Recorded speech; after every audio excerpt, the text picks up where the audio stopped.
Dear students, welcome again. Last e lecture में हमने advertising के बारे में पढ़ा था। इस ई लेक्चर में आपके सिलेबस में नेक्स्ट टॉपिक दिया हुआ है पब्लिसिटी। तो सबसे पहले पब्लिसिटी की मीनिंग एंड डेफिनेशन। तो बेसिकली पब्लिसिटी है वो नॉन पर्सनल कम्युनिकेशन है that is not paid by a identified sponsor that has release news to the media. तो आप अगर ध्यान से सुनोगे तो डेफिनेशन बिल्कुल एडवर्टाइजिंग जैसी आ रही है। केवल एक डिफरेंस आ रहा है, एडवर्टाइजमेंट में तो आ रहा था पेड और इसमें क्या आ रहा है, नॉन पेड। तो वही पब्लिसिटी और एडवर्टाइजमेंट में डिफरेंस होता है। तो पब्लिसिटी बेसिकली कंपनी कोई एक्ट कर रही है, कोई कोर्स ऑफ एक्शन कर रही है, उसकी टेलीविजन चैनल में न्यूज आई या फिर न्यूज़पेपर्स में उसकी न्यूज़ प्रिंट हुई, जिसके लिए उस कंपनी ने मीडिया हाउस को कोई भी पैसा नहीं दिया, उसे हम क्या बोलते हैं, पब्लिसिटी बोलते हैं। और न्यूज़पेपर में कोई एडवर्टाइजमेंट आई या फिर टेलीविज़न पे चैनल्स के बीच में कोई एडवर्टाइजमेंट आया जिसके लिए उस कंपनी ने मीडिया हाउस को पेमेंट किया, पैसे दिए, उसे हम एडवर्टाइजिंग बोलते हैं। जैसे कि फॉर एग्जांपल एक कॉलेज है, उसका एडमिशन का टाइम चल रहा है, तो एडमिशन के टाइम पर उसने अपनी फ्रंट पेज में ऐड दी है जिसमें उसने अपने कोर्सेज के बारे में लिखा हुआ है, अपनी स्पेसिफिकेशंस हैं, लैब्स के बारे में, प्लेसमेंट के बारे में। तो उसके लिए उसने न्यूज़पेपर वाले को 1 लाख या 2 लाख रुपए उस एडवर्टाइजमेंट का पेमेंट किया है, तो वो तो क्या होगी, एडवर्टाइजिंग। लेकिन उसी कॉलेज ने अपने आसपास के जो विलेजेज हैं उन विलेजेस को अडॉप्ट कर कर वहाँ पर सड़कें बनवा दी, वहाँ पर प्लांटेशन करा दिया, वहाँ स्कूल की लैब है उनको अच्छे डेवलप कर दिया। उसकी न्यूज़पेपर में न्यूज़ आ रही है कि इस पर्टिकुलर कॉलेज ने गांव में ये काम कराए, तो वो क्या कहलाती है, पब्लिसिटी। क्योंकि उस न्यूज़ के लिए न्यूज़पेपर वाले को कॉलेज ने या इंस्टीट्यूट ने कोई भी पेमेंट नहीं किया। इसी तरह से हीरो मोटरकॉर्प की ऐड आ रही है, स्प्लेंडर बाइक की ऐड आ रही है जिसके लिए कंपनी ने पैसे दिए हैं, ये तो क्या कहलाएगी, एडवर्टाइजिंग। लेकिन आज ही के न्यूज़पेपर में आई है कि हीरो मोटरकॉर्प ने 20 मोटरसाइकिल्स, 200 लीटर सैनिटाइजर और 200 मास्क हैं वो जयपुर पुलिस को दिए हैं, तो इसकी न्यूज आई है। तो ये हीरो मोटोकॉर्प ने एक एक्ट किया और इसकी उन्होंने न्यूज़ बनाकर न्यूज़पेपर में दे दी और न्यूज़पेपर ने उसको प्रिंट कर दिया। उसके लिए, इस न्यूज़ को छापने के लिए उन्होंने उनसे कोई भी पैसा नहीं लिया, तो ये क्या कहलाएगी, पब्लिसिटी। तो पब्लिसिटी से भी तो अवेयरनेस होती है कि अच्छा भाई, हीरो मोटोकॉर्प ने 20 मोटरसाइकिल्स क्या की हैं, डोनेट की हैं। तो according to AMA, publicity is any form of non paid commercially significant news or editorial comment about ideas, products or institutions. तो किसी इंस्टीट्यूट की भी पब्लिसिटी हो सकती है, प्रोडक्ट के रिगार्डिंग भी और आइडिया के रिगार्डिंग भी। तो difference between publicity and advertising. तो before understanding difference between publicity and advertising we have to understand similarities between publicity and advertising. तो फर्स्ट सिमिलरिटी तो क्या होगी, दोनों ही नॉन पर्सनल मैसेज होते हैं, नॉन पर्सनल कम्युनिकेशन होता है। सेकंड सिमिलरिटी, दोनों ही मास मीडिया के थ्रू होते हैं। थर्ड सिमिलरिटी, दोनों में ही आइडेंटिफाइड स्पॉन्सर होता है। फोर्थ सिमिलरिटी, दोनों में ही गुड्स, प्रोडक्ट्स, आइडियाज, इंस्टीट्यूशन का यूज किया जा सकता है। तो ये तो होगी सिमिलरिटीज।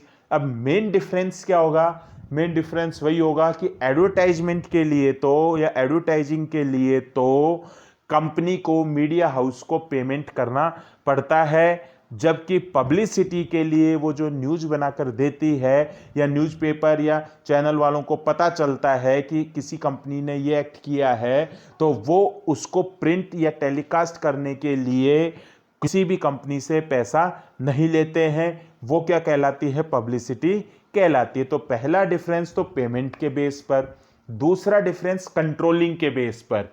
एडवर्टाइजमेंट पर फुल कंट्रोल स्पॉन्सर का होता है। आप न्यूज़पेपर को 1 लाख रुपए दे रहे हो तो आप अपने एडवर्टाइजमेंट में अपनी बुराई तो करोगे ही नहीं, आप तो अपनी बड़ाई करोगे कि हमारे प्रोडक्ट्स में ये फीचर्स हैं, हमारा प्रोडक्ट है इस मामले में बेस्ट है, हमारे इतने कस्टमर्स हैं, ये यूनिक फीचर है। तो एडवर्टाइजमेंट आपको कैसे देनी है, ये पूरा का पूरा कंट्रोल किसके ऊपर होता है, एडवर्टाइजर यानी कि स्पॉन्सर के ऊपर होता है। लेकिन क्योंकि पब्लिसिटी के लिए आप कोई पैसा खर्च नहीं कर रहे, तो पब्लिसिटी के ऊपर आपका कोई भी कंट्रोल नहीं है। पब्लिसिटी अगर आप अच्छा काम कर रहे हो तो पॉजिटिव भी हो जाएगी, आप अच्छा काम नहीं कर रहे हो तो पब्लिसिटी नेगेटिव भी हो सकती है। या आपका काम है, आपने किए और आपने न्यूज़पेपर में न्यूज़ भिजवाई, तो कोई ज़रूरी नहीं है कि न्यूज़पेपर उस न्यूज़ को पब्लिश करे, तो आप उसको कह भी नहीं सकते हो क्योंकि आपने उसको उसके लिए कोई भी पैसे नहीं दिए हैं। लेकिन इतना सुनने में अच्छा लग रहा है कि भैया पब्लिसिटी फ्री ऑफ कॉस्ट हो रही है, पैसा नहीं देना पड़ रहा। प्रैक्टिस में ऐसा नहीं है। पब्लिसिटी के जो न्यूज़ आ रही है उसके लिए तो कोई पैसा नहीं देना पड़ रहा, लेकिन पब्लिसिटी के जो एक्ट हैं इनके लिए तो पैसा खर्च करना पड़ रहा है। अब हीरो मोटोकॉर्प ने 20 मोटरसाइकिल्स दी हैं, तो एक मोटरसाइकिल अगर 50,000 रुपए की होती है तो 50,000 इंटू 20 को करेंगे, ये तो कंपनी का पैसा गया। इसी तरह से 200 लीटर सैनिटाइजर है, कंपनी तो बनाती नहीं है, उसने तो कहीं से खरीद कर वो सैनिटाइजर दिया है, तो उसके लिए उसका तो पैसा गया। अब कॉलेज या इंस्टीट्यूट है, उसने सड़क बनवाई है, प्लांटेशन किया है, लैब्स डेवलप किए हैं, तो इसके लिए उसे लाखों का खर्चा करना पड़ा, तो उसमें तो पैसा खर्च हुआ है।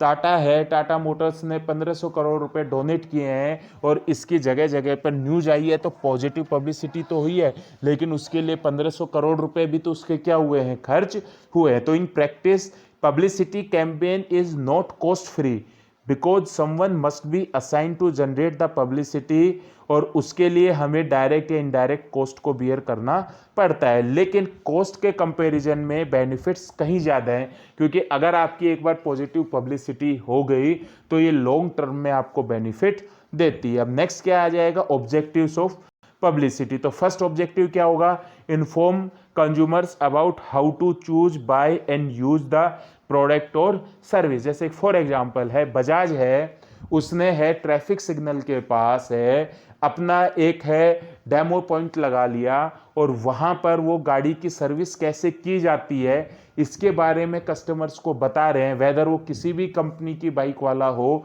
तो वो कस्टमर को उस प्रोडक्ट को कैसे यूज करना चाहिए, कैसे उसे सेलेक्ट करना चाहिए, इसके बारे में इन्फॉर्म कर रहे हैं। या फिर टू व्हीलर्स हैं, उनको हेलमेट सही तरीके से कैसे वियर करना चाहिए इसके बारे में वो समझा रहे हैं। तो ये पब्लिसिटी का एक क्या हो गया, ऑब्जेक्टिव हो गया। जैसे कि फॉर एग्जांपल लाइफ बॉय है, वो आपको अभी बता रहा है कि कोरोना वायरस के लिए कैसे आपको है अपने वो रिप्रेजेंटेटिव्स को भेजकर लोगों में, रिटेल आउटलेट्स में, फॉर एग्जांपल बाद में लॉकडाउन के बाद अवेयर कर रहा है कि आपको ऐसे हैंड वॉश करने चाहिए। तो ऑब्जेक्टिव क्या है, कस्टमर को इन्फॉर्म करना। Second, persuade consumers to buy the product और सर्विस, कि आप कस्टमर्स को विश्वास दिलाओ। जैसे कि फॉर एग्जांपल है, उसमें आप ये मत कहो कि हमारी कंपनी के ही प्रोडक्ट्स परचेज करो, कि आप बार बार बोल रहे हो कि भाई अर्थ डे है, अर्थ है, वो उस पर है, पॉल्यूशन ज़्यादा हो रहे हैं, तो आपको इको फ्रेंडली प्रोडक्ट्स परचेज करने चाहिए। किसी भी कंपनी के हों तो आप उसी कंपनी को प्रेफर करो जिसके प्रोडक्ट्स कैसे हैं, इको फ्रेंडली हैं। तो आपका पब्लिसिटी का ऑब्जेक्टिव क्या है, कस्टमर्स को परसुएड करना कि आपको कौन से प्रोडक्ट्स खरीदने चाहिए, कौन से प्रोडक्ट्स नहीं खरीदने चाहिए। नेक्स्ट क्या है, रिक्रूट हाईली क्वालिफाइड एम्प्लॉयज। जिस ऑर्गेनाइजेशन की पब्लिसिटी पॉजिटिव होगी तो बट ऑब्वियस उसकी सेल्स भी ज़्यादा होगी, सेल्स भी ज़्यादा होगी तो उसका धीरे धीरे मार्केट शेयर भी इंक्रीज होगा, और मार्केट शेयर इंक्रीज होगा तो उस ऑर्गेनाइजेशन की जो कम्पिटिटिव मार्केट है उसमें पोजीशन स्ट्रॉन्ग होगी। तो जितने भी क्वालिफाइड और अच्छे एम्प्लॉयज हैं वो उस ऑर्गेनाइजेशन में जॉब करना चाहेंगे। तो पब्लिसिटी करने के पीछे एक मेन ऑब्जेक्टिव क्या होता है कि हमारे पास जो एम्प्लॉयज का पूल हो वो हाईली क्वालिफाइड हो। अब नेक्स्ट, पब्लिसिटी की एडवांटेजेस और पब्लिसिटी की डिसएडवांटेजेस। तो पब्लिसिटी की एडवांटेजेस में फर्स्ट क्या है, फ्री एडवर्टाइजिंग है। वही आपको बताया कि पब्लिसिटी है, उसकी जो न्यूज़ आ रही है, वो न्यूज़ आ रही है उसके लिए आपको किसी भी मीडिया हाउस को कोई भी पेमेंट नहीं करना पड़ रहा। सेकंड क्या है, may be perceived by consumer as more credible because it is not paid for by the seller. जैसे कि फॉर एग्जांपल, एक तो सेलर कह रहा है कि हमारी गाड़ी है, जैसे एक तो टाटा कह रहा है कि हमारी गाड़ी है वो सेफेस्ट गाड़ी है, और एक आपने न्यूज़पेपर में ऐड देखी कि एनकैप की जो क्रैश टेस्ट हुआ था उसमें टाटा को, एल्ट्रोज को 5 स्टार मिले और ये इंडिया की सबसे सेफेस्ट कार है।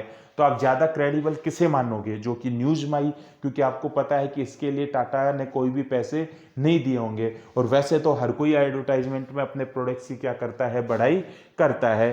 तो क्रेडिबिलिटी है वो पब्लिसिटी की एडवर्टाइजमेंट के कंपैरिजन में क्या होती है, ज़्यादा होती है। लेकिन पब्लिसिटी की कुछ क्या होंगी, डिसएडवांटेजेस भी होंगी। तो पहली क्या है कि publicity is not always possible, क्योंकि ये हमारे हाथ में नहीं है। आप खूब अच्छे अच्छे काम कर रहे हो, आप न्यूज़पेपर में न्यूज़ भी भिजवा रहे हो, लेकिन कोई ज़रूरी नहीं है कि न्यूज़पेपर वाला उसको क्या करे, पब्लिश करे, क्योंकि आप उसको पैसे तो दे नहीं रहे हो। तो पब्लिसिटी आपके हाथ में नहीं है कि ये न्यूज़ पब्लिश होगी या नहीं होगी। सेकंड क्या है, क्योंकि आपके कंट्रोल में नहीं है तो आपकी पब्लिसिटी नेगेटिव भी हो सकती है और इस वजह से आपकी कंपनी की सेल्स पर रिवर्स इम्पैक्ट पड़ सकता है। जैसे कि मैगी में लेड मिल गया तो खूब उसकी न्यूज आई, तो मैगी की पब्लिसिटी कैसी हो गई, नेगेटिव हो गई। कैडबरी डेयरी मिल्क में पेस्टिसाइड्स मिल गए, कीड़े मिल गए, तो उसकी भी कैसी पब्लिसिटी हो गई, नेगेटिव। खूब न्यूज आई कि कैडबरी मत खाओ, कैडबरी मत खाओ, इसमें पेस्टिसाइड्स मिल गए हैं, तो इस वजह से उसकी भी पब्लिसिटी कैसी हो गई, नेगेटिव। फिर कंपनी को उस नेगेटिव इमेज को वापस पॉजिटिव क्रिएट करने में काफ़ी पैसा खर्च करना पड़ता है। तो ये आपका एक टॉपिक था पब्लिसिटी, उसमें हमने पब्लिसिटी की मीनिंग पढ़ी, डेफिनेशन पढ़ी, डिफरेंस पढ़ा पब्लिसिटी और एडवर्टाइजिंग में, ऑब्जेक्टिव्स पढ़े पब्लिसिटी के, एडवांटेजेस पढ़ी पब्लिसिटी की, और लास्ट क्या पढ़े, disadvantages of publicity. Okay, thank you very much.